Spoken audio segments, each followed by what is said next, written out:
તત્સત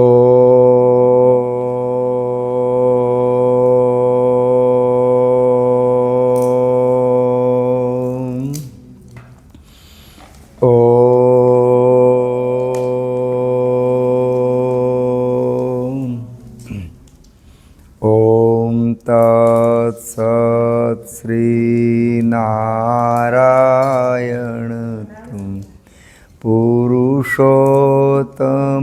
ગુરુ તું સિદ્ધ બુદ્ધ તું સ્કંદ વિનાયક સવિતા પાવક તું બ્રહ્મમાદ્ય તું અર્વશક્તિ તું ઈશુ પિતા પ્રભુ તું રુદ્ર વિષ્ણુ તું રામ કૃષ્ણ તું રહીમ તાઓ તું વાસુદેવ ગો વિશ્વરૂપ તું ચિદાનંદ હરિ તું અદ્વિતીય તું અકાલ નિર્ભય આત્મલિંગ શિવ તું ઓમ તત્સત શ્રી નારાયણ પુરુષોત્તમ ગુરુ તું ગુરુર્બ્રહ્મા ગુરુર્વિષ્ણુ ગુરુર્દેવો ગુરુર સાક્ષાત પરબ્રહ્મ તસ્મૈ શ્રી ગુરવે નમઃ. ઓમ સહનાવવતુ સહનૌ ભુનક્તુ સહ વીર્યં કરવાવહૈ તેજસ્વિનાવધીતમસ્તુ મહાવિદ્વિષાવહૈ. ઓમ શાંતિ શાંતિ શાંતિ. પહેલો શ્લોક જોઈ લો આપણે એને રિવિઝન કરી લઈએ. રાગાદિ રોગાન ત્યાંથી બધામાં બુકો છે. રાગાદિ રોગાન સતતાનુશક્તાન શેષ કાય પ્રસૃતાન શેષામ ઔત્સુક્ય મોહા રતિદાન જગાન યો પૂર્વ વૈદ્યાય નમોસ્તુ તસ્મૈ યો પૂર્વ વૈદ્યાય નમોસ્તુ તસ્મૈ. પછી કયો છે આયુ કામય મને કે બ્રહ્મા સ્મૃત્વા આયુ કામય માનેન ધર્માર્થ સુખ સાધનમ આયુર્વેદોપદેશેષુ વિધેય પરમાદરઃ. બ્રહ્મા સ્મૃત્વાયુષો વેદમ પ્રજાપતિમ હજીગ્રહેત સોऽશ્વિનૌ તૌ સહસ્ત્રાક્ષમ તે સ્ત્રીપુત્રાદિકાન મુનિન. તે પછી એ પછીનો શ્લોક કરો ને ત્યાર પછીનો તે અગ્નિવેશાદિકાસ્તે તો પૃથક તંત્રાણી તે નિરે. એ નથી કરવાનું. આના માર્કિંગ કરી નાખજો જે આપણે મુખે કરો ને પછીનો કાય બાલ ગ્રહોર્ધ્વાંગ શલ્ય દ્રષ્ટાંજરાવૃષાન અષ્ટાવંગાની તસ્યાહુ ચિકિત્સાયેષુ સંશ્રિતાઃ. વાયુ પીતમ કફશ્ચેતિ ત્રયો દોષ સમાસતા વિકૃતા દેહમ ઘ્નન્તિ તે વર્તયંતિ ચ તેર્ભવેત નોપિરન્નાભ્યો રધો મધ્યોર્ધ્વ સંશ્રયાઃ. વયોઃ રાત્રિ ભુક્તાનામ તેન્તા મધ્યાદિગાક્રમાત તેર્ભવેત વિષમ તીક્ષ્ણો મંદશ્ચાગ્નિ સમય સમઃ કોષ્ઠક્રૂરો મૃદુર્મદ્યો મધ્યશાતે સમૈરપી શુક્રાર્તવસ્થૈરજન્માદૌ વિષણેવ વિષક્રિમિ તશ્ચ તિસ્ર પ્રકૃતયોઃ ઇન્ન મધ્યોત્તમા પૃથક્ સમધાતુ સમસ્તાશુ શ્રેષ્ઠા નિંદ્યા દ્વિદોષજા વાયુઃ તત્ર વૃક્ષ લઘુ શીત ખર સૂક્ષ્મ ચલો નીલ. અહીંયા સુધી આપણે થયું છે. પ્રાર્થના પછી તરત ઉચ્ચાર સુધીમાં જો કાંઈ મારો ઉચ્ચાર સુધી હોય તો તમને લોકો થોડોક વધારે અભ્યાસ હોય તો મારી ઉચ્ચાર સુધી સુધારવાનું કહેવાનું, અને અથવા તમારી હોય તો આપણે અંદરો અંદર ઉચ્ચાર સુધી કરીશું.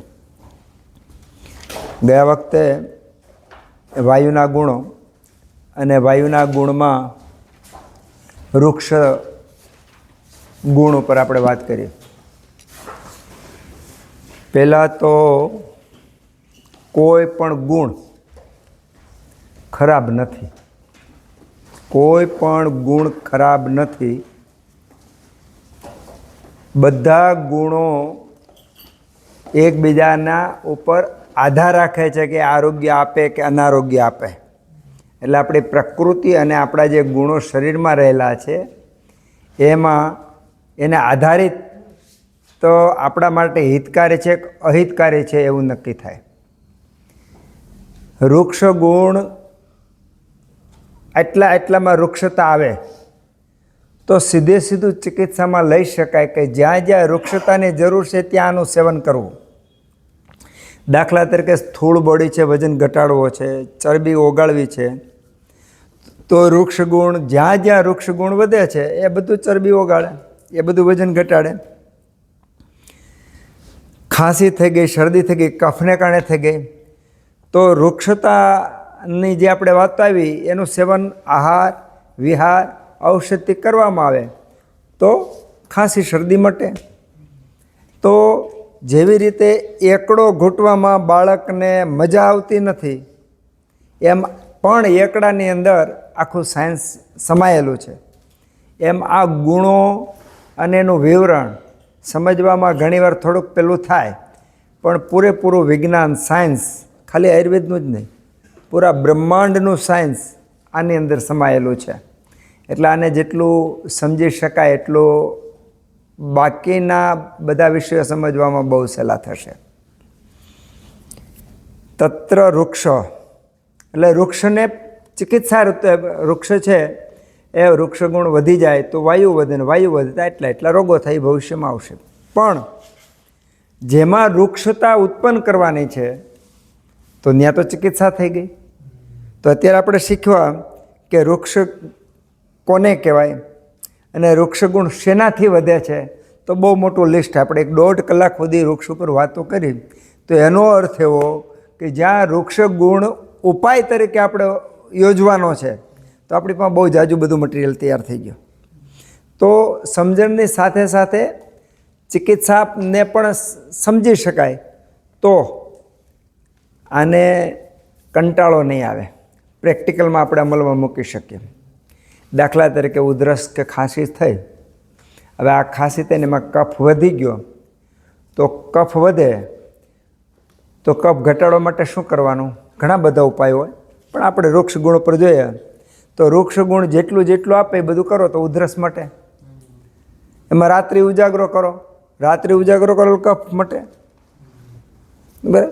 પછી રૂખું સૂકું ખાઈએ તોય કફ મટે. તો સાથે ચિકિત્સા સમાયેલી જ છે. તત્ર વૃક્ષ લઘુ, લઘુ એટલે હળવું. પણ લઘુ શબ્દ બહુ માર્મિક શબ્દ છે, અર્થસભર છે, અને લઘુ શબ્દ એકબીજાને ડિપેન્ડિંગ છે, સાપેક્ષમાં છે. લઘુ 1 કિલાની દ્રષ્ટિમાં 500 ગ્રામ લઘુ છે, પણ 100 ગ્રામની દ્રષ્ટિએ 500 ગ્રામ ગુરુ છે. એટલે સાપેક્ષમાં લઘુ. વાયુ શબ્દ આપણે બોલ્યા, પણ વાયુ સ્થૂળ છે. જો સ્થૂળ ન હોત ને તો એમાં લઘુ શબ્દ ન આવ્યો હોત. તો વાયુ સ્થૂળ વસ્તુ છે. પંચમહાભૂતમાં વધુમાં વધુ સ્થૂળ હોય તો પૃથ્વી, જળ, તેજ, વાયુ. આમ ઉત્તરોત્તર જેમ નીચે જાઓ એમ એની સ્થૂળતા ઘટતી જાય, સૂક્ષ્મતા વધતી જાય. જેમ જેમ સૂક્ષ્મતા વધતી જાય એમ એનો વ્યાપ વધતો જાય, એની અસર વધતી જાય. તો લઘુ એટલે હળવું. તો હળવું સાપેક્ષમાં છે. હવે આપણું સાયન્સ વજન કરવામાં, વજનનું માપ કરવામાં કેટલું સૂક્ષ્મથી સૂક્ષ્મ હતું એનું માપ આપણને આપણા શાસ્ત્રોમાં મળે છે.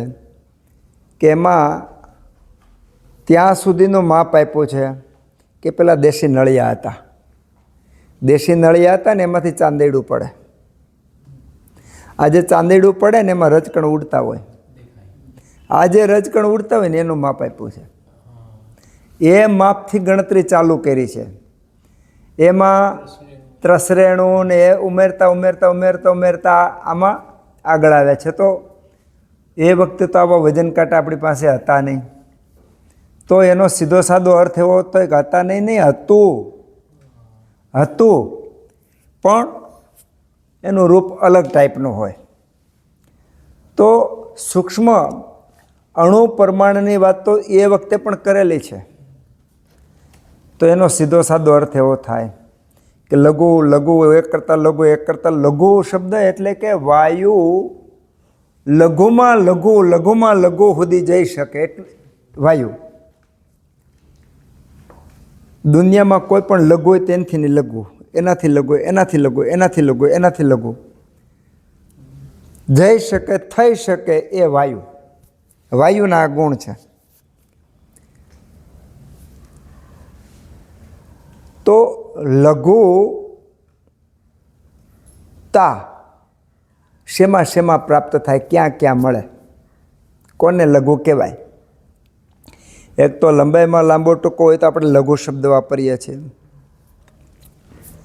પછી વજનમાં આપણે લઘુ શબ્દ વાપરીએ છીએ. પછી જે લઘુ ગુણ હોય, દાખલા તરીકે મગ છે અને અડદ છે, તો અડદ કરતાં મગ વધારે સુપાચ્ય છે, તો પાચનની દ્રષ્ટિએ લઘુ છે. તો ખાલી લઘુ શબ્દ માત્ર વજનથી નથી લેવાનો, દરેકના સાપેક્ષમાં લઘુ શબ્દ લેવાનો છે. તો જે વૃક્ષ હોય છે એ મોટા ભાગે લઘુ પણ હોય છે. એનું કારણ છે કે વૃક્ષ ગુણની અંદર પૃથ્વી મહાભૂતની સાથે વાયુ મહાભૂત પ્રધાન હોય છે. અને વાયુ મહાભૂતમાં સુશીરતા, સ્રોતો વધારે હોય છે. દાખલા તરીકે પથ્થર હોય, એક કાળમીંડ પથ્થર હોય અને પોલો પથ્થર હોય, તો કદમાં બે સરખા લાગે, પણ એક વજનમાં હળવો છે. કારણ કે એમાં વાયુગુણ પ્રધાન છે, એમાં લઘુતા છે. તો જ્યાં સુશીરતા છે તો ત્યાં વાયુગુણ સહજતાથી પ્રવેશી શકે છે. જો લઘુ ગુણ ન હોત તો આપણું જીવન શક્ય જ નથી. કારણ કે આપણા શરીરની અંદર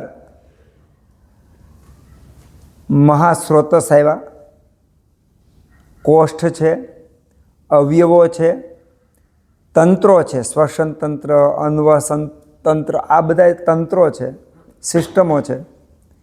આ સિસ્ટમનું જો સુચારુ રૂપે સંચાલન થતું હોય તો બહુ બધા ફેક્ટર ભાગ ભજવે છે. એમાં અગત્યમાં અગત્યનું ફેક્ટર વાયુ અને વાયુનો લઘુ ગુણ. કારણ કે વાયુનો લઘુ ગુણ ન હોત તો એ મોટા સ્રોતસમાંથી નાના સ્રોતસમાં ન જઈ શકે, અને નાના એનાથી નાના, એનાથી પતલા, એનાથી પતલા, એનાથી સૂક્ષ્મથી સૂક્ષ્મ સ્રોતસની અંદર પણ એ પ્રવેશી શકે એટલા લઘુ છે. તો આ વાયુનો જે લઘુ ગુણ છે એ વાયુ પ્રકૃતિવાળા માટે લઘુતા, લાઘવતા, બધી લાઘવતા હોય. વાયુ પ્રકૃતિ હોય તો એનામાં લઘુ ગુણ હોય, લાઘવતા હોય, તો એમાં એનું વજન, એની દ્રષ્ટિ, એનું આયુષ્ય, એના વિચારો, એના નિર્ણયો, એનો આહાર બધું લઘુ હોય. વાયુ પ્રકૃતિ જેનામાં અવાજ પ્રધાન હોય એમાં બધું લઘુ હોય. તો આ લઘુ હોવાને કારણે એ સ્થિર નહીં રહી શકે, કારણ કે આના પછીનો ગુણ ચલ આવે છે. બરાબર? તો લઘુ હોવાને કારણે બધું શોર્ટ હોય. 500 જણા સભામાં બેઠા હોય, આપણે તમે 5 મિનિટ બધાની સામું જોવો ને તો એની બધાની પ્રકૃતિ ખબર પડી જાય. કારણ કે વાયુ પ્રકૃતિવાળો હોય એની આંખનો પલકારો લઘુ હોય, વાર એને આંખનો પલકારો મારવો પડે વાયુ પ્રકૃતિવાળાએ. એક છે કે જેમણે આસન વગેરે સિદ્ધિ કરી હોય. હવે જો વાયુ દોષ અને વાયુ ગુણ, વાયુના જે ગુણ છે એ ગુણ વધે અથવા વિકૃત થાય તો એ દોષરૂપ કામ કરે, અને એ ગુણો સુયોગ્ય રૂપે શરીરની અંદર કામ કરતા હોય તો ગુણના રૂપમાં કામ કરે. એ જીવાડનાર છે. આપણે આગળ શ્લોક આવ્યો અથવા આવશે કે તે વર્તયંતી ચ, જો સરખા હોય ને તો વર્તયંતી ચ, અને નહીતર જ્ઞંતી, નહીતર મારી નાખે છે, જીવાડતા નથી. તો લઘુ એ શરીરને જીવાડવા માટે, શરીરનું સંચાલન કરવા માટે, રોગો દૂર કરવા માટે, એક વસ્તુને બીજી જગ્યાએ પહોંચાડવા માટે આ લઘુ ગુણ જે વાયુનો છે એ એમાં ખાસ મહત્ત્વનો છે. 3 દોષના 5 મહાભૂતના જે ગુણો છે એ ગુણોને જો ઊંડાણપૂર્વક સમજી લેવામાં આવે તો પૂરેપૂરું વિજ્ઞાન સમજાય જાય. તો તત્ર વૃક્ષ લઘુ ધાન્ય. હવે અત્યારે આપણે સામાન્ય રીતે એવા વિડીયો આવે છે કે ઘઉં નહીં ખાવાના, ઘઉંમાં ગ્લુટેન હોય છે, આવું હોય છે, આવું હોય છે, બધા ઘણા બધા વિડીયો આવે છે. જે લોકોને આમ છે, જેને અજીર્ણ છે, જેની મેદો વૃદ્ધિ થઈ છે, જેની ભાર વૃદ્ધિ થઈ છે, એ લોકો ઘઉં છોડે તો એને લાઘવતા મહેસૂસ થાય, સુખાનુભૂતિ થાય. એના પરિણામે એને મજા આવે. એટલે જે મજા આવે એટલે એ એનો પ્રસારને પ્રચાર કરે. પણ નિત્ય કાયમી આહાર શું કરવો જોઈએ એની અંદર ઘઉંનું સ્થાન છે. ગોધૂમ શબ્દ એના માટે લખ્યો છે કે નિત્ય આહાર કયો હોવો જોઈએ? નિત્ય, કારણ કે એવો આહાર હોવો જોઈએ કે જે આયુષ્ય આપનાર હોય, બળ આપનાર હોય, સંતોષ આપનાર હોય, સ્થિરતા આપનાર હોય, એવા જે ઔષધો આહાર છે એમાં ગોધૂમનું છે. પછી ગર્ભવતી સ્ત્રી અને પ્રસૂતા સ્ત્રી એનો નિત્ય જે ખોરાક લેવાનો છે એમાં પણ ગોધૂમ શબ્દ છે. એટલે એક કે 2 મિનિટના વિડીયો હોય એ ખોટા નથી, પણ એકાંગી છે. તો ઘઉંના સાપેક્ષમાં જુવાર બાજરી લઘુ છે, જુવાર બાજરીની સાપેક્ષમાં રાગી એ લઘુ છે, ઘઉંના સાપેક્ષમાં જવ લઘુ છે, જવના સાપેક્ષમાં નાગલી લઘુ છે. તો લઘુ આહાર એ શરીરની લાઘવતા કરે. લઘુ આહાર શરીરની લાઘવતા કરે. આગળ વૃક્ષ ગુણ આવી ગયો. પૂર્વ દિશાનો વાયુ છે ને વૃક્ષતા વધારે. પૂર્વ દિશાનો વાયુ આવતો હોય તે વૃક્ષતા વધારે. તો આ પૂર્વ દિશાનો વાયુ જે છે એ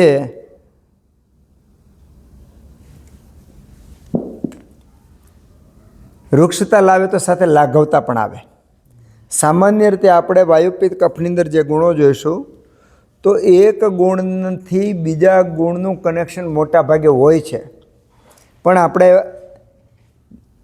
ચોક્કસ રીતે જો નિદાન વ્યવસ્થિત કરતાં શીખવું હોય તો ખરેખર ટુ ધી પોઈન્ટ જવું જોઈએ કે એમણે કયા ગુણનું વધારે સેવન કર્યું છે. તો એ ગુણને કારણે વાયુ પિત્ત કે કફ વૃદ્ધિને પામ્યો કે પ્રકોપને પામ્યો. તો એને અંશાંશ કલ્પના કહેવાય. તો એ પરફેક્ટ નિદાન કહેવાય. એક સાથે જાજી બધી થેરાપી, એક સાથે જાજી બધી દવા આપી અને અલગ અલગ હેતુ માટે જો સિદ્ધ કરીએ તો એ એટલું બધું શાર્પનેસ નહીં કહેવાય. પણ એ વાત કરી લો, પરફેક્શન એ જ કહેવાય કે એમાં માત્ર ને માત્ર આપણે ગુણ ઉપર કામ કરીએ, સારવારના ગુણ ઉપર કામ કરીએ. પૂરેપૂરો અભ્યાસ થઈ ગયા પછી ગુણ ઉપર કામ કરવું બહુ અઘરું. કારણ કે જ્યારે ગુણ ભણતા હોય ત્યારે આપણે ગુણ જ ભણાય, પણ એ ગુણ છે એ ચિકિત્સા છે એવું જ્ઞાન નથી હોતું. ખરેખર તો ગુણ એ ચિકિત્સા છે. વૃક્ષ ગુણ છે, એ વૃક્ષ ગુણ રોગ ભલે કરતો પણ સાજા પણ કરે છે. લઘુ ગુણ છે તો લઘુ ગુણ છે એ રોગો ઉત્પન્ન કરે છે, રોગો દૂર પણ કરે છે, ચિકિત્સાના રૂપમાં પણ કામ કરી શકાય છે. તે તત્ર વૃક્ષ લઘુ. આહાર લઘુ. ક્યારે લઘુ આહાર લેવો જોઈએ? કે જ્યારે શરીરમાં સ્થૂળતા આવી ગઈ હોય, જ્યારે અજીર્ણ હોય, જ્યારે આમ હોય, જ્યારે શરીર ભારે લાગતું હોય, અપચો હોય, ચરબી વધી ગઈ હોય, વજન વધી ગયું હોય, આળસ વધી ગઈ હોય, ગુરુતા આવી ગઈ હોય, તો આ વખતે જેટલું જેટલું લઘુ છે એનો ઉપયોગ કરવો, એનું સેવન કરવાનું. તો પહેલાં તો લઘુ આહાર. તો લઘુ આહારની આપણી આજુબાજુમાં સામાન્ય રીતે તમે જુઓ તો મમરા એ લઘુ આવે, દાળિયા લઘુમાં. પહેલે તો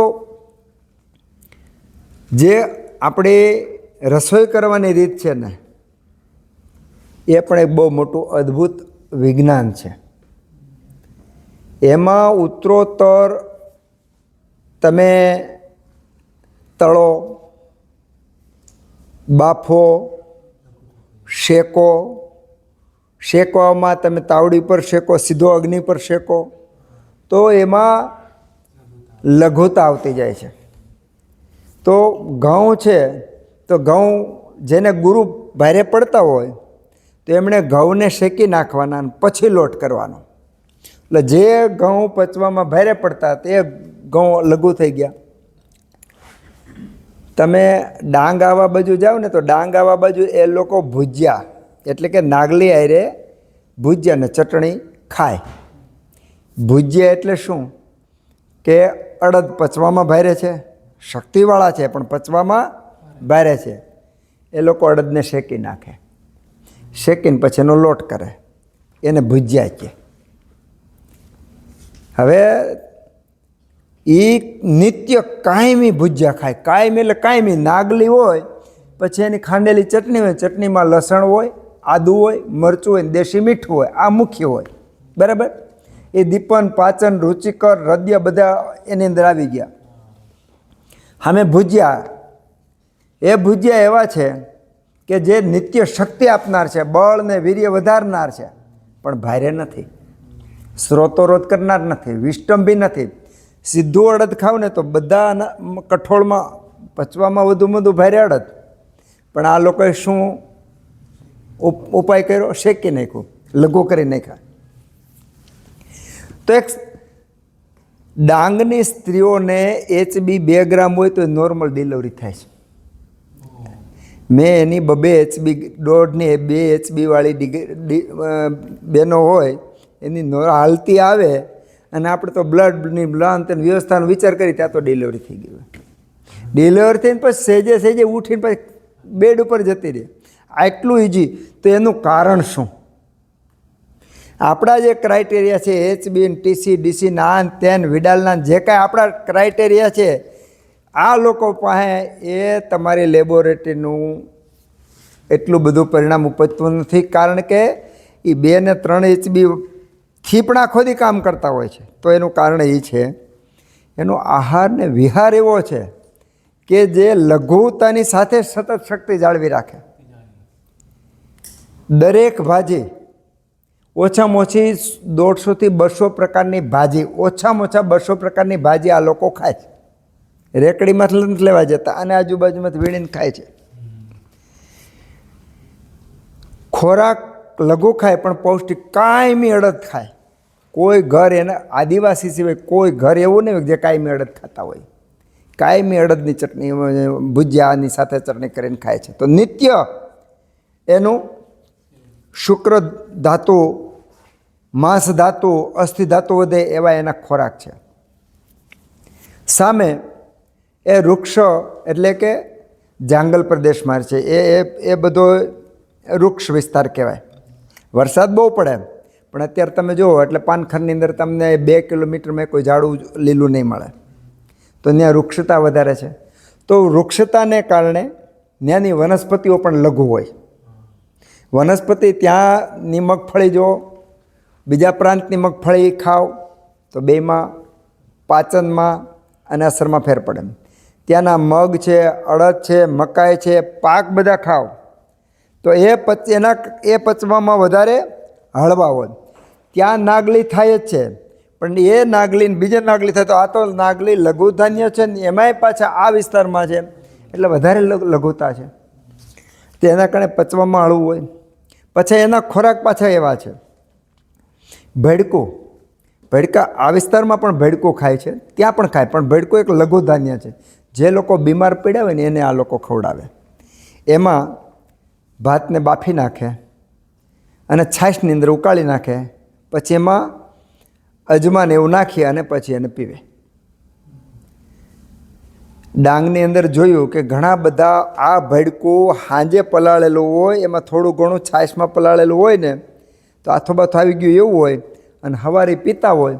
તો મને એમ થયું કે આ કેવું હશે ટેસ્ટમાં. તો મારે ઘણા બહુ સારા સંબંધો થઈ ગયા એટલે મેં કીધું ભાઈ તું મને દેતી. એને શરમ આવતી હતી કે આ સાહેબને કેમ દેવું. તો એ મેં તાળી ભરીને પ્રયત્ન કર્યો. એમાં એ લોકોએ સહેજ નમક નાખ્યું હતું.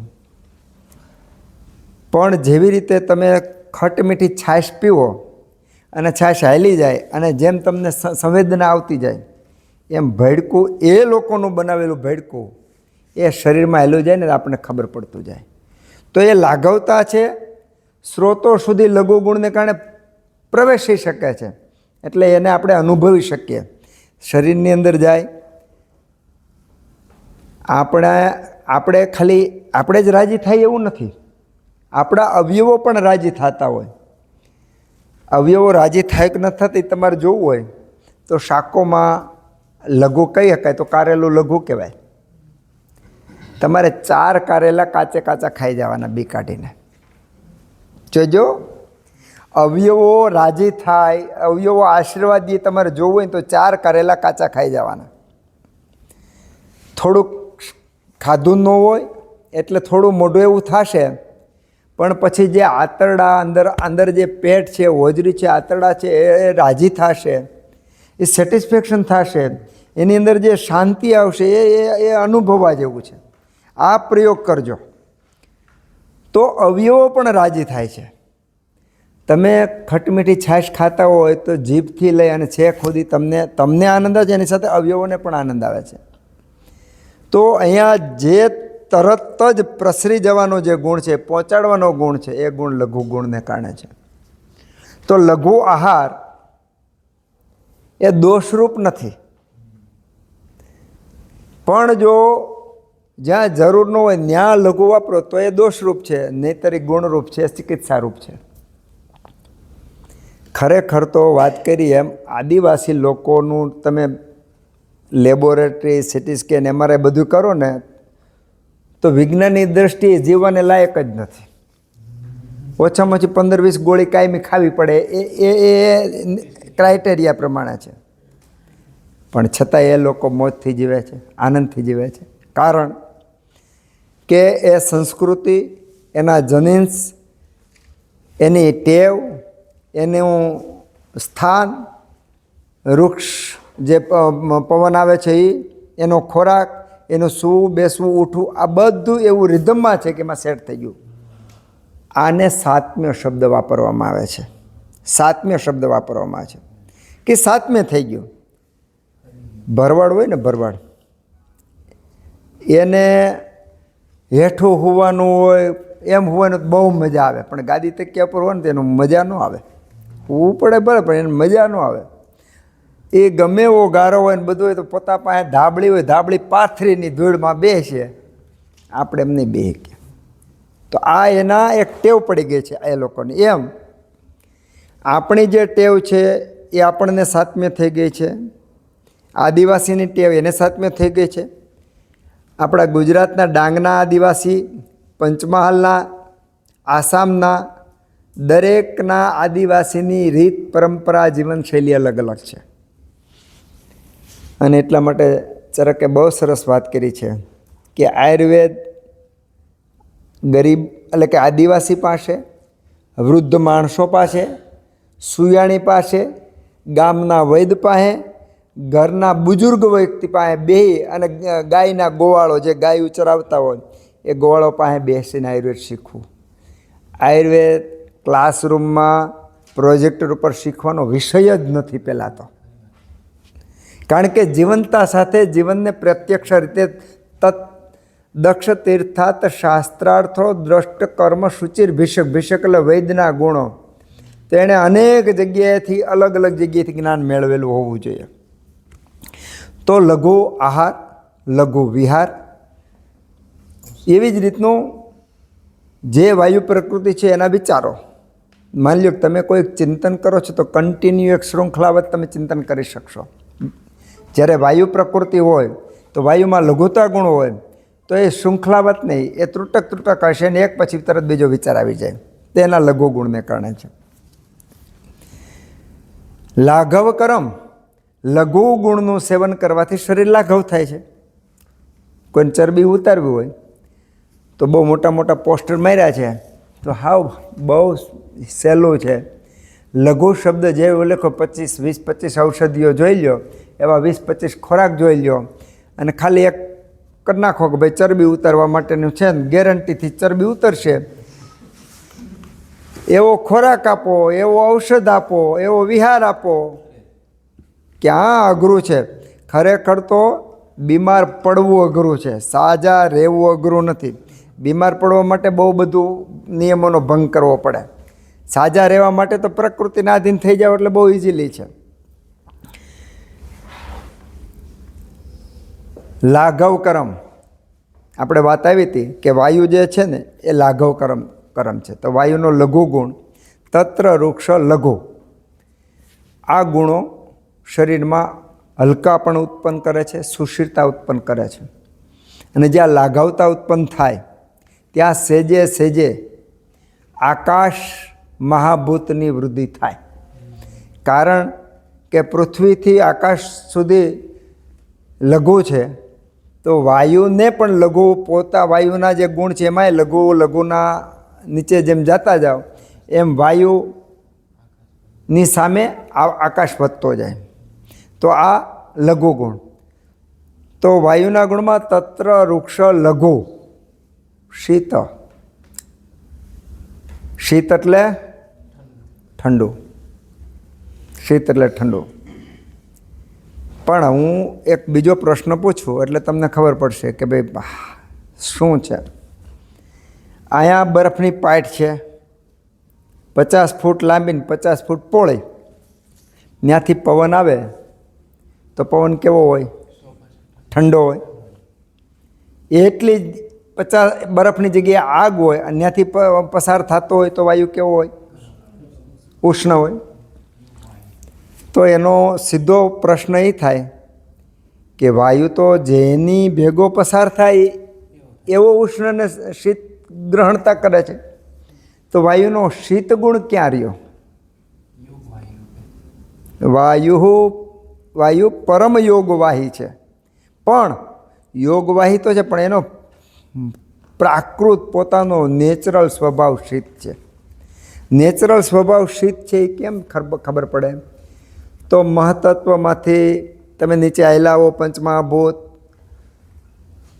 સ્થૂળ ઇન્દ્રિયો, સૂક્ષ્મ ઇન્દ્રિયો, જ્ઞાનેન્દ્રિયો, દોષો, એમાંથી આવો ત્યારે ખબર પડે કે આટલા ગુણો ભેગા થાય તો આ ગુણ શીતતા કરનાર છે. એટલા માટે વાયુનું શીત શબ્દ વાપરો, નહીતર અનુષ્ણ શીત વાપરે, પણ વાયુ શીત છે. તો સામાન્ય રીતે વાયુ જો ઉષ્ણના સંયોગ એવો હોય તો એ ઉષ્ણ થાય, પણ બાકી કુદરતી નેચરલ રીતે શીત હોય. એનો દાખલો જોવો હોય તો જે વાયુ પ્રકૃતિના છે અથવા વાયુના દોષને કારણે જે રોગો થયા છે એવી વ્યક્તિને જ્યારે જ્યારે ઠંડી વધે ત્યારે તકલીફ થાય છે. દાખલા તરીકે કમરમાં દુખતું હોય, ઘૂંટણમાં દુખતું હોય, વાયુને કારણે દુખતું હોય, તો જ્યારે જ્યારે ઠંડી વધે ત્યારે એને દુખાવો વધે છે. તો ત્યાં શીત ગુણની વૃદ્ધિ, શીત ગુણે સીધે સીધું શું કર્યું? વાયુનો વધારો કર્યો. તો શીત ગુણ આપણી આસપાસમાં શીતતા ક્યાં ક્યાં છે તો આ સમજવા એટલા માટે જરૂર છે કે આ જેવી રીતે આપણે લઘુ ગુણ જોયો કે વૃક્ષ ગુણ જોયો, તો ભવિષ્યમાં આપણે એને ચિકિત્સાના રૂપમાં લેવું હોય તો શીતને પણ ચિકિત્સાના રૂપમાં લેવું હોય તો શીત પણ લઘુની જેમ સાપેક્ષમાં છે. શીત ખરું, ગરમ નથી, પણ આના કરતાં શીત, આના કરતાં શીત, આના કરતાં શીત, આના કરતાં શીત, આના કરતાં શીત, એ રીતનું છે, સાપેક્ષમાં છે. તો શીત ઔષધ, શીત આહાર, શીત વિહાર, અને શીત જે સ્થાનમાં રહે છે એ સ્થાનની આસપાસમાં શીત શું છે. આપણે જે આ વાતો કરીએ છીએ એ વાતોને ઘરે ગયા પછી દિવસો સુધી ચિંતન કરી રાખવું પડે, જોઈએ રાખવું પડે કે આપણી આજુબાજુમાં શીત. મને એટલો વિશ્વાસ છે કે આ અઠવાડિયું તમે બધા વૃક્ષના મહાસાગરમાં ડૂબી ગયેલા હતા અને જ્યાં હોય ત્યાં બધે વૃક્ષ જ દેખાતું હતું, પણ એક સૂચના એવી આપી હતી કે એ વૃક્ષ ગુણ આપણી અંદર પ્રવેશી ન જાય એટલી કાળજી રાખવાની. એમ શીત છે, શીત તો સામાન્ય રીતે ગરમ હોય ને કાં ઠંડુ હોય, બે જ વસ્તુ હોય છે. પણ ઘણી બધી વસ્તુ એવી છે કે આપણે જે માનતા હોય એના કરતાં એ અલગ હોય છે. ઘણી સ્પર્શમાં શીત હોય, પણ પ્રકૃતિમાં ગરમ હોય. તો આપણે જે ખોરાક ખાઈએ છીએ, ખોરાકની અંદર શીત શું છે? તો દૂધ, ઘી, આમળા, પાણી, પછી ધાણા, પછી વરિયાળી ઉષ્ણ છે, સાકર, કાળી દ્રાક્ષ, આ બધા શીત છે. બરાબર? તો આ શીત ગુણનું એક લિસ્ટ આપણે રાખવું પડે અને લિસ્ટ બનાવી નાખવાનું કે શીત શું. તો ન બનાવ્યું હોય તો ઘરે જઈને ફરીવાર બોલપેનને હાથમાં લેજો કે આપણે આજુબાજુમાં વૃક્ષ ગુણ, લઘુ ગુણ, શીત ગુણ એના વિભાગ પાડવા પડશે. કારણ કે જ્યારે જરૂર પડશે ત્યારે અત્યારથી અભ્યાસ હશે તો ચિકિત્સા વખતે ઉપયોગી થશે, નહીંતર ઉપયોગી નહીં થાય. તો શીત શું શું છે આપણી આજુબાજુમાં?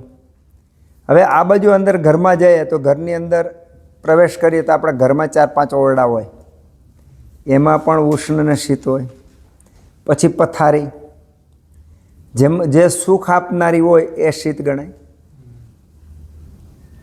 પછી સર્ક્યુલેશન, હવાનું સર્ક્યુલેશન પ્રવાતનો આવતો હોય તો એ વિહારની અંદર શીત આવે. જ્યાં પ્રવાત સતત સીધો પવન, ઠંડો પવન આવતો હોય તો અતિશીતની અંદર આવે. તો આ બધા જે વિહાર છે એ વિહાર શીત ગુણનો વધારો કરે. આપણે સ્કૂટર ઉપર નીકળ્યા હોય, 5 વાગ્યામાં શિયાળામાં નીકળ્યા હોય અને ઘરે પહોંચી તો તમારો અનુભવ છે કે પહેરેલા કપડાં કાઢી ન નાખો ત્યાં સુધી ઠંડી ઉતરે નહીં.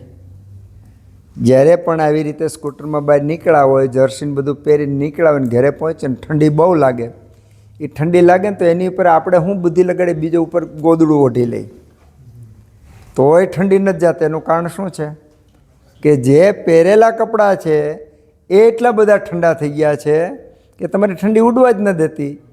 બહુ સહેલો ઉપાય છે કે એ કપડાં કાઢી અને બીજા પહેરી લ્યો, તરત ઠંડી ઓછી થઈ જશે. તો જે શીત છે એ શું કામ કરે છે? વાયુ વૃદ્ધિનું કામ કરે છે. તત્ર વૃક્ષ લઘુ શીત. ઔષધમાં શીત શું શું છે? એક તો આમળા, બીજું ભોઆમલી, બીજું જીવંતી, ત્રીજું બરાબર છે. દૂધ ને ઘી, સોનું, એ બધા શીત જ છે. સોનું પણ શીત છે.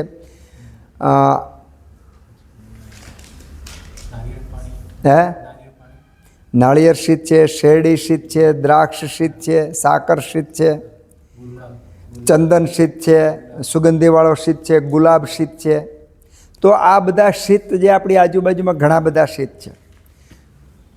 આના પછીની વ્યુત્પત્તિ એ આવશે, ગુણોની વ્યુત્પત્તિ આવશે કે લાઘવ કરમ લઘુ.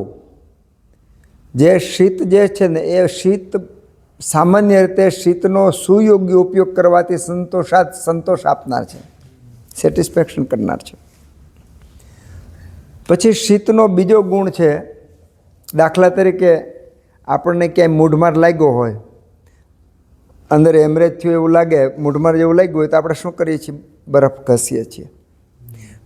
તો શીતનો ગુણ શું છે કે ત્યાં શીત ગુણ ઉત્પન્ન થયો, એના કારણે જે સર્ક્યુલેશન ઉપર આવતું બંધ થઈ ગયું અને અંદર સર્ક્યુલેશન વધી ગયું, એના કારણે અંદર જે હેમરેજ કે બ્લીડિંગ કે કાંઈ પણ થયું હોય, સોજો આવ્યો હોય, તો ત્યાં સર્ક્યુલેશન વધારવાને કારણે લોહી ભેગું લોહી ભળી જાય અને સોજો ઉતરી જાય, દુખાવો બંધ થઈ જાય.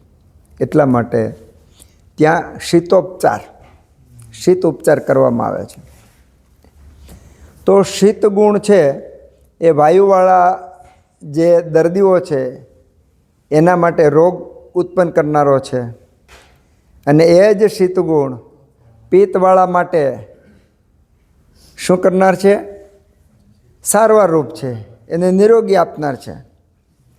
અમારે પિત્તના દર્દીઓ અત્યારે વધી ગયા. હવે જો બહુ સરસ વાત છે કે બ્રહ્માંડની અંદર સૂર્ય અને ચંદ્રની ગતિ બદલે, સૂર્ય અને ચંદ્રના પ્રભાવ બદલવાના હોય, એના 10 દિવસની આસપાસમાં જે તે પ્રકૃતિવાળી વ્યક્તિને અસર થવા માંડે. દાખલા તરીકે ગરમી વધવાની છે તો અઠવાડિયા પછી વધવાની છે, તો જેનામાં વિદગ્ધા જીર્ણા હોય, પિત્ત પ્રકોપ હોય, એ લોકો અગાઉ બધાને એસિડિટીની બળતરા બધું ફરિયાદ થવા માંડે. જેને અનુભવ ન હોય ને એને એમ થાય કે આની ગરમી થાય છે કેમ? પણ બ્રહ્માંડનું કનેક્શન આપણી પ્રકૃતિ સાથે એટલું એટેચમેન્ટ છે કે દર્દી અગાઉ જ ફરિયાદ કરવા માંડે. ઠંડી ચાલુ થવાની હોય એની પહેલાં દુખાવાવાળા રેડું નાખવા માંડે.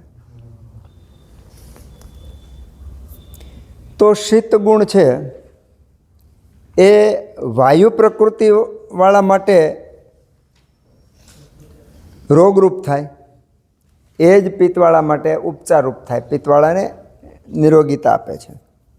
તો શીત ગુણનો આહાર, વિહાર અને ઔષધ એનું આપણે લિસ્ટ બનાવી લેવું જોઈએ. એ બનાવી અને સમૂહમાં એક આઈડિયલી બનાવવાનું, જેના કારણે બધા એ જોઈ શકે, વાંચી શકે એકબીજાને બુકોનું, કારણ કે દરેકે અલગ અલગ રીતે મહેનત કરેલી છે.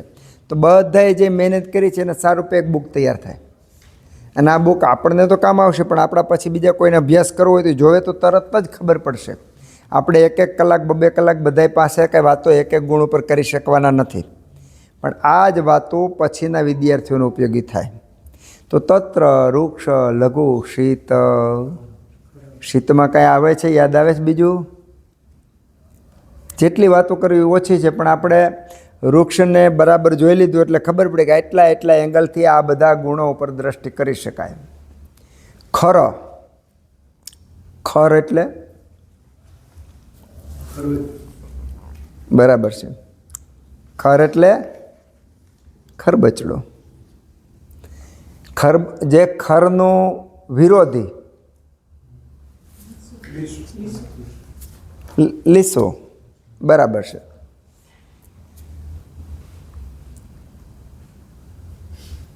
તત્ર વૃક્ષ લઘુ શીત અને ખર. આપણે ચોથો ગુણની વાત કરી રહ્યા છીએ. તો ખર શબ્દ ખર ઉત્પન્ન થયું, જે ખરતા આવી એ ખરતા શેના કારણે ઉત્પન્ન આવી?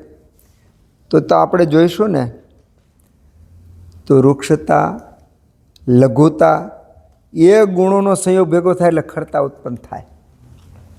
સિદ્ધિ એકલી ખરતા ઉત્પન્ન નથી થતી, કારણ કે આગળના પૂર્વાપર જેટલા આપણને ગુણો બતાવ્યા, તો માની લો પહેલાં આપણને વૃક્ષ આવ્યો, પછી લઘુ આવ્યો, પછી શીત આવ્યો, તો લઘુ ગુણ વાયુમાં લઘુ ગુણ વધુમાં વધુ પ્રભાવી છે.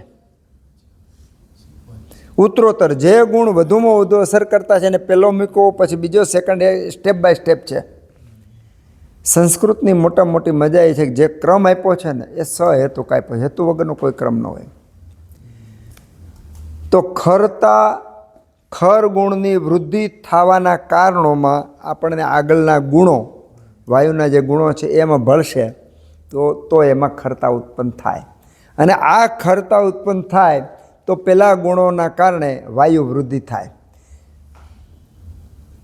માની લ્યો કે અસ્થિ ધાતુની અંદર ખરતા વધી, તો અસ્થિ ધાતુમાં ખરતા વધે તો પરિસ્થિતિ શું થાય?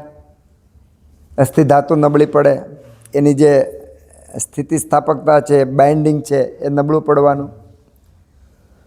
તો એ ખરતા એટલે વધી કે એની અંદર લઘુ, વૃક્ષ આદિ ગુણો પહેલેથી પ્રવેશ કરી ગયા, એના પરિણામે એમાં ખર ગુણ વધ્યો. ખર ગુણ વધવાને કારણે એ ધાતુમાં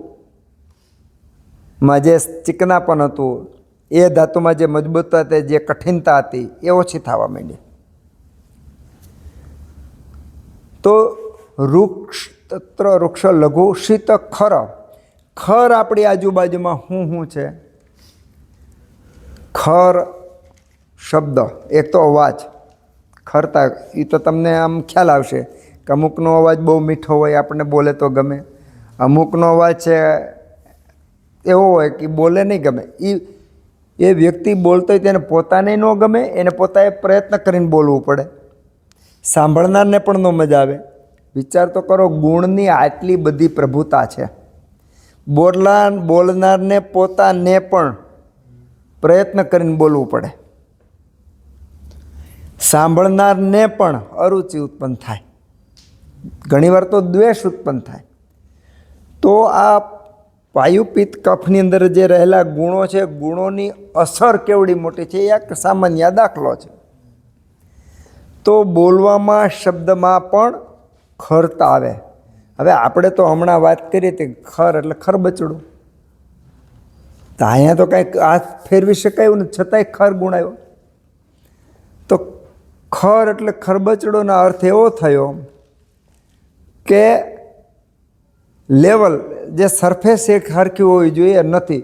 એ સરફેસ સૂક્ષ્મ હોય કે સ્થૂળ હોય, જે રિધમ હોવી જોઈએ એ રિધમથી ન હોય. તો આ તો થઈ વાત ખરની, બોલવાની. એ વિચારની અંદર પણ એવી ખરતા હોય. હવે આપણી આજુબાજુમાં આહારમાં ખર ગુણ પ્રધાન આહાર કયા કયા છે કે જેમાં ખરતા વધારે છે? તો જે લઘુ ધાન્ય છે, જે શેકેલા ધાન્ય છે, એ બધામાં ખર ગુણ ઉત્પન્ન થાય. દાખલા તરીકે ચણા હોય, એ ચણા તમે ખાઓ, શેકીને ખાઓ, એ ચણામાં ખર ગુણ આવે. લઘુ ને બીજા ગુણ તો આવે જ, પણ ખર ગુણ પણ આવે. તો ઉત્તરોત્તર ઘઉં, જુવાર, બાજરી, નાગલી નીચે આવેલા જાઓ, તેમાં ખરતા તમને વધારે જોવા મળશે. એ રીતે ચોખામાં તમે જો, ચોખાના બહુ બધા પ્રકારો છે. શાલી ચોખા અને એ રક્તશાલી, શસ્ત્રશાલી, એ ચોખામાં સ્નિગ્ધતા વધારે હોય. અને જે મલકી ધાન્યના બધા ચોખા ખાઓ તેમાં વૃક્ષતા અને ખરતા વધારે હોય છે. તો ખર આહાર. હવે ખર આપણું શરીરમાં તમે જુઓ તો જોતાં સામાન્ય રીતે આપણને ખ્યાલ આવી જાય કે શરીરના બંધારણમાં સ્નિગ્ધતા, લચેલાપણું, સુડોળપણું, બેડોળપણું, આ બધું ક્લિયર કટ નજરમાં આવશે. મોટા મોટી મજા એ આવશે આપણને કે આ ગુણોનો અભ્યાસ કરવાથી વ્યક્તિની નાડી જોયા વગર તમે આંખો જોઈને, નાક જોઈને, ગાલ જોઈને, શરીરની આકૃતિ જોઈને આપણે એની પ્રકૃતિ નક્કી કરી શકીએ, આપણે એના રોગો નક્કી કરી શકીએ, આપણે એના વિચારો નક્કી કરી શકીએ. આ માસ્ટરી ગુણોની અંદર રહેલી છે. તો જ્યાં ખર ગુણ છે ત્યાં વાયુના બીજા ગુણ હોય ને હોય તો જ ખર ગુણ ઉત્પન્ન થાય. હવે આ ખર તમે જુઓ તો વિહારની અંદર જાઓ તો જ્યાં ખર ગુણ, લઘુ, વૃક્ષો જ્યાં જ્યાં છે એવા પ્રદેશના અંદર જાઓ તો ત્યાં પણ ખરતા વધારે છે. તો આ ખર ગુણ છે સામાન્ય રીતે બીજા ગુણોને સમજવા સહેલા, બીજા ગુણોને અનુભવવા સહેલા.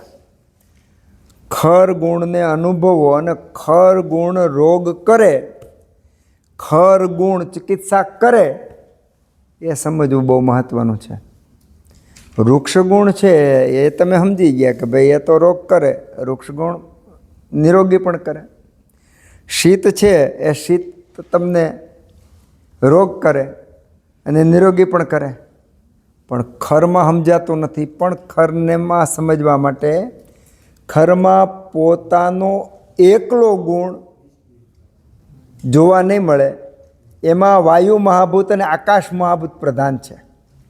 વાયુની સાથે આકાશ વિશેષ પ્રધાન છે. એના પરિણામે એમાં લાઘવતા, એમાં વૃક્ષતા, આ બધા ગુણો ઓટોમેટિક અંદર સંમેલિત થઈ ગયેલા હોય છે. તો તત્ર વૃક્ષ, લઘુ, શીત, ખર. હવે ખર આપણે જોઈએ તો વાળ, ઘણી ને તાના વાળ તો બરછટ છે કે ને, આના વાળ બરછટ છે. જેના વાળ બરછટ હોય એનો અર્થ વાળ શેમાંથી નીકળે? શરીરમાંથી નીકળે. આયુર્વેદમાં વાળને અસ્થિ ધાતુનો મળ કીધો છે. તો જેના વાળ ખરબચડા હોય તો એની અસ્થિ ધાતુ કેવી હોય? હવે આપણા ઋષિ આ વિજ્ઞાન કેટલું મહત્ત્વનું છે. જો તમે વૃક્ષ, લઘુ, શીત, ખરા બધા ગુણોને બરાબર સમજી લ્યો.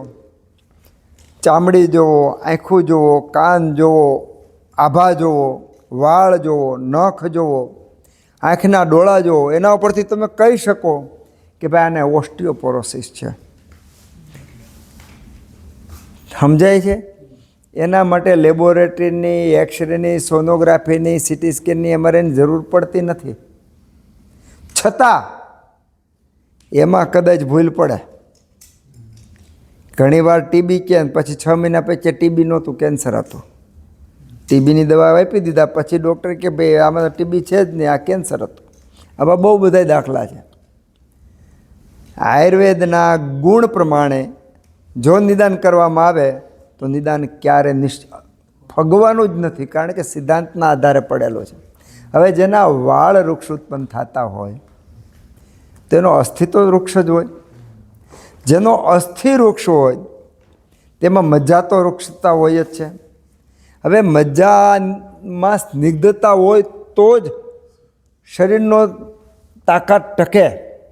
એમ કહી શકાય રસ, રક્ત, માંસ, મેદ, અસ્થિ, મજ્જા અને શુક્ર, એ જે છઠ્ઠી ધાતુ મજ્જા છે, મજ્જામાં વૃક્ષતા હોય તો શુક્રમાં તો વૃક્ષતા હોવાની.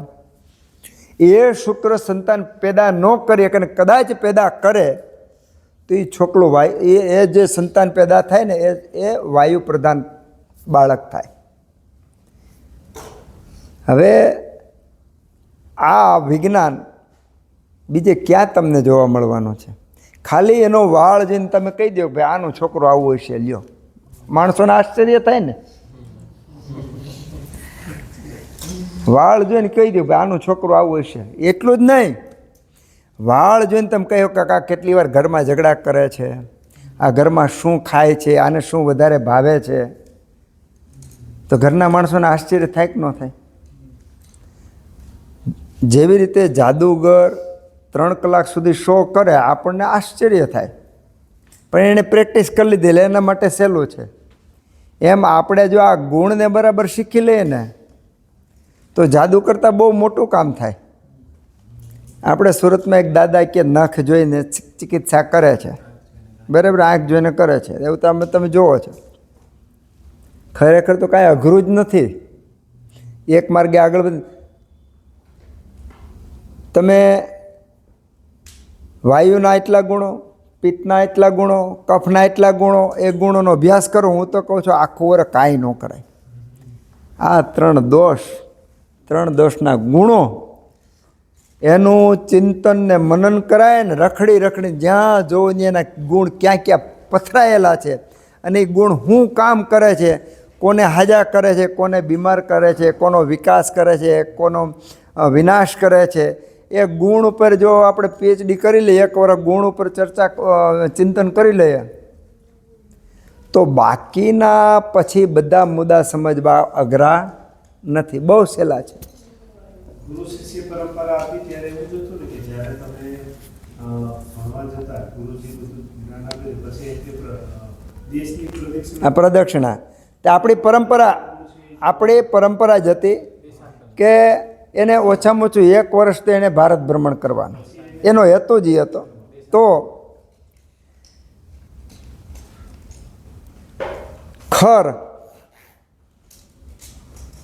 વાળ ખર થયા તો તમે નખ જોઈ લો, પગની પાની જોઈ લો, કાનની બુટી જોઈ લો, નેણના વાળ જોઈ લો,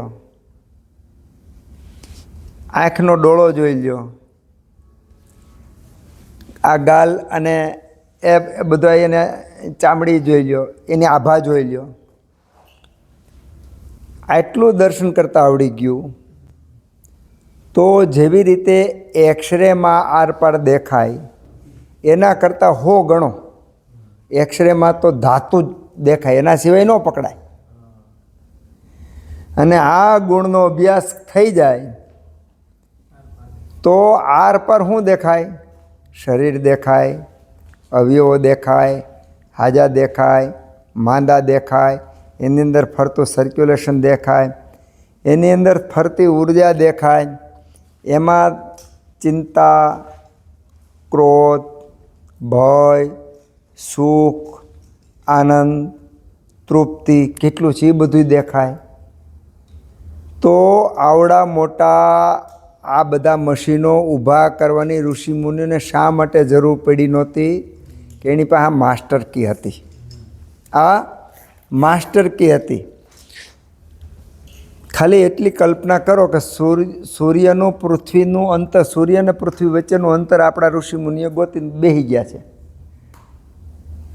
આ લોકો પાસે તાકાત નથી, માયપુતી અંદાજિત છે, જે કર્યું છે એને ડિપેન્ડિંગ કામ કરેલું છે.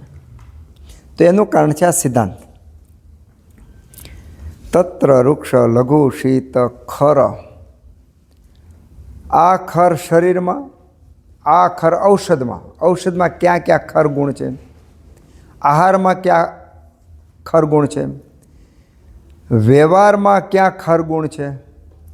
જો ખર ગુણ ઘરની અંદર હોય તો ત્યાં વાયુ વધે. 2 વ્યક્તિ વચ્ચેના વ્યવહારમાં ખરતા હોય તો ત્યાં વાયુ વધે. વાયુ વધે તો શું થાય? તો વાયુને એક મુખ્ય ગુણ છે શૂલ. મુખ્ય વાતાદ નાસ્તિ રૂજા. વાયુ વિના રૂજા હોય નહીં, દુખાવો હોય નહીં, શૂલ હોય નહીં. તો આ શૂલ શરીરનું હોય. જે મને પેનીમાં કાંટો લાગે તો દુખે જ, શૂલ થાય જ. પણ તમે એવું વેણ બોલો ને તો એ શબ્દ કાંટા કરતાં વધારે દુઃખ ખૂચે, કારણ કે એ વાયુ પ્રધાન છે. ખર ગુણ તો જ્યાં જ્યાં ખરતા છે, જ્યાં જ્યાં વાયુ છે, ત્યાં શૂલ છે, ત્યાં દુઃખ છે, ત્યાં વેદના છે. એટલે ખર ગુણ 2 વ્યક્તિ વચ્ચે, ખર ગુણ તમારી પસંદગી વચ્ચે, ખર ગુણ તમારા જીવન વચ્ચે, ખર ગુણ આપણા સમાજ સાથેના સંબંધો વચ્ચે, ખર ગુણ આપણી ભાવના સાથે. તો જ્યાં જ્યાં ખર ગુણનું સામ્રાજ્ય છે એ સામ્રાજ્યને જોવાનું છે. ખર ગુણ ખરાબ છે એ અર્થમાં નથી જોવાનું, ખર જેવો છે એવો જોવાનો છે. બધા ગુણો જેવા, વૃક્ષ ગુણ જેવો છે એવો જોવાનો. એમાં સારો છે ખરાબ છે એ વિભાગ કરવાની આપણે જરૂર નથી. એ તો બધું ભણાઈ જશે ને પછી ખબર પડશે કયો ગુણ સારો ને કયો ગુણ ખરાબ. તો સર્વદ્રવ્યમ પંચભૌતિકમ અસ્મિન અર્થે કોઈ ઔષધ, કોઈ દ્રવ્ય એવું નથી કે જે આરોગ્ય ન કરનાર હોય, જે ચિકિત્સામાં ઉપયોગી ન હોય. તો આ જે ગુણો છે એ પણ ચિકિત્સાને ઉપયોગી છે. તો આ ખર ગુણ માનસ, વ્યવહાર, જીવન, આહાર, ઔષધ, ઉપયોગમાં લેવાતી વસ્તુ, પ્રદેશ અને સમાજ, આ બધાને સાથે રાખી અને મોટા વ્યાપ રીતે વિચારવાનું છે. તત્ર વૃક્ષ લઘુ શીત ખર.